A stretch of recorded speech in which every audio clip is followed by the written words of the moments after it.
Today, the U.S. Progressive Caucus Chairwoman Pramila Jayapal said, yes, we will have a vote this week on the Build Back Better Act. We also know that Biden's economic advisor, Brian Deese, says that yes, the government is looking at multiple different options of ways to lower the cost of gasoline at the pumps.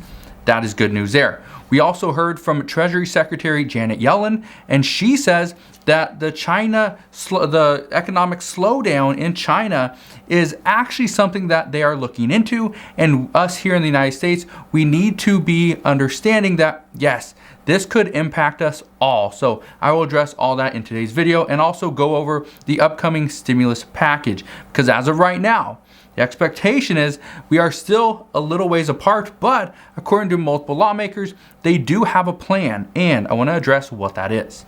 So first off, hopefully you guys are having a wonderful day. Hopefully you had an incredible weekend as well. If you enjoy these daily uploads, do me a favor, go ahead, hit that like button. It really does help out the channel. So now let's get into the update. When Pramila Jayapal was asked today if there will be a vote on the Build Back Better Act this week, she said in a short answer, yes. However, she also stated that moderate Democrats and progressives, they didn't come to an agreement and say that we have to wait for the full CBO score. That was not the agreement. The agreement was that the moderates wanted to see the fiscal information, and progressives said yes. We're willing to wait. We will wait until you get the fiscal information to make a better decision. So they all agreed. Once they have the fiscal information, then and it aligns with the White House, that is key.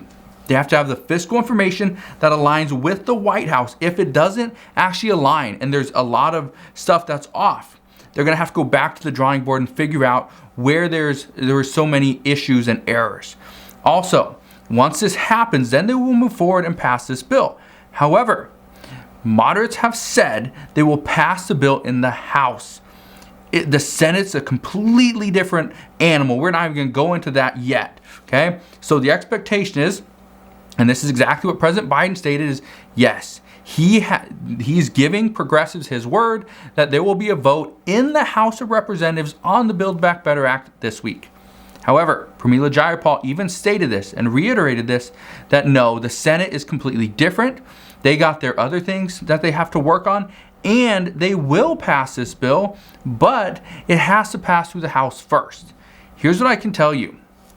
House Democrats understand that their bill might not be the same once it passes through the Senate. They understand this and they expect it. They are expecting there will be many changes, but they also say that we need to pass this bill immediately through the House. We cannot wait any longer.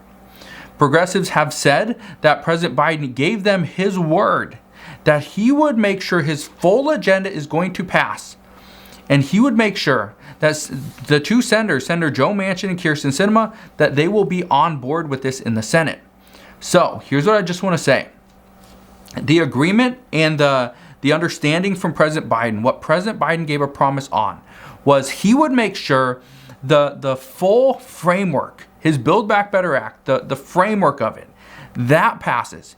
Anything else that gets added later on, or people are fighting for, like Bernie Sanders, let's say he wants to include vision and dental, in addition to hearing through Medicare, that could potentially be cut back. That wouldn't have President Biden's backing. So the expectation is we are going to see additional, modifications to this bill, not just cuts. And if we see a bunch of additions, that is where President Biden has left himself some room, some wiggle room, and he has that loophole there that says, you know what, I gave you my word, I would get my full Build Back Better Act passed and agreed to, but the problem is he added this and that. So that's creating a little bit of an issue, is that some are worried that we're not going to get everything that was promised. So again, we're going to see what happens, but here's what's currently in the bill. And there's other things here as well, but let me just break down the main things that people are talking about. Talking about paid family leave that was added back in by Nancy Pelosi, prescription drug reform, universal pre-K, there's elder care, expanded child tax credit payments. This is for 2022, so it extend for one more additional year. There's clean energy funding and tax credits right? We've heard all about that. This is something that Senator Joe Manchin is pushing back against for EV credits. He doesn't want to see unions get an additional $4,500. There's the expanded health care for Medicare. This is mainly hearing, but again, Bernie Sanders wants vision and dental included as well. There's affordable housing, increase in Pell Grants. There's free school meals, immigration reform funding as well. This is something that we still haven't heard from the Senate parliamentarian, but as soon as we do, I promise I will fill you in on that update as soon as we get it. But here's the thing.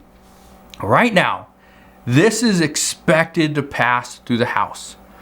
Now, if this passes this week, great. And I get it. I understand where many people are coming from. I'm not going to come out and lie to you and say, oh, Congress passed the bill.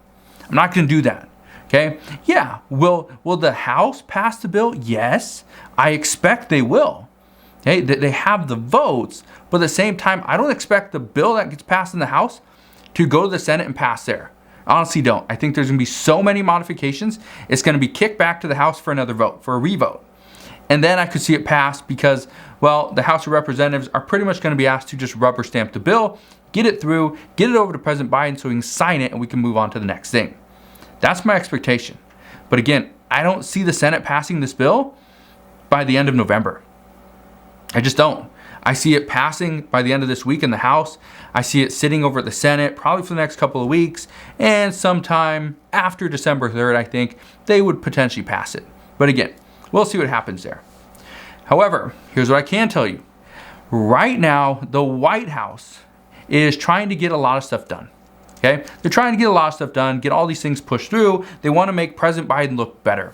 Well, according to reports, the House is currently expecting to vote on this bill this week, which is great, but the Senate has other priorities. Here's something that Senate Majority Leader Chuck Schumer is wanting done. He is saying that he wants President Biden to tap into the oil reserves in order to lower gas prices. Finally, and this is something that he said this morning. Here's the crazy thing. Gas has been going up for months. This isn't new. It didn't just all of a sudden just shoot up. This is what we've been seeing. Every single person has been impacted because of this. So here's what I can tell you.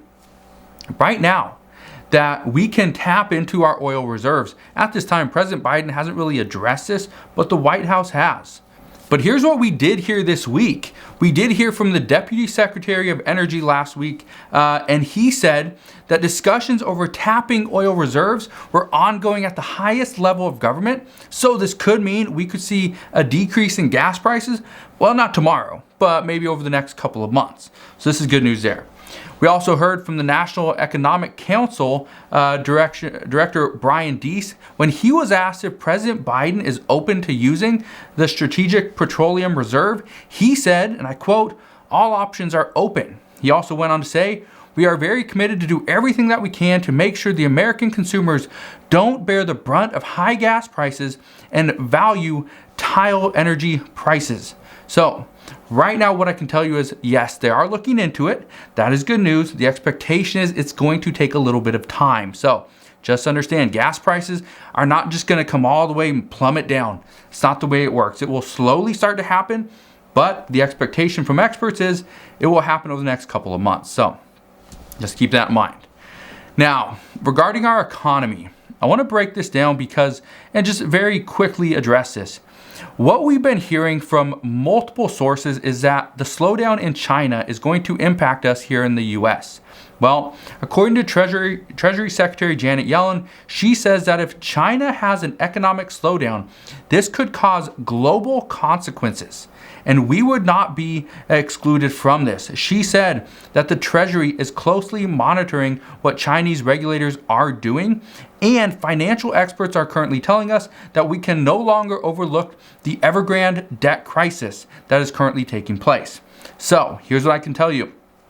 I haven't really been addressing the Evergrande crisis here on my channel simply because it wasn't something that I thought was really needed at that time. However, according to multiple reports, this is something that we need to look into because this is going to impact every single one of us. So again, I'm sorry that I haven't addressed this, but I promise I will keep a closer eye on this, and as we get more reports, I promise I'll fill you in on all the latest news and updates. So again, that is what we know, but if you have any questions whatsoever, please ask your questions down in the comment section below. If you enjoyed today's video, make sure you do me a favor, hit that like button. It really does help out the channel. Consider subscribing, and I'll see you guys on the next one.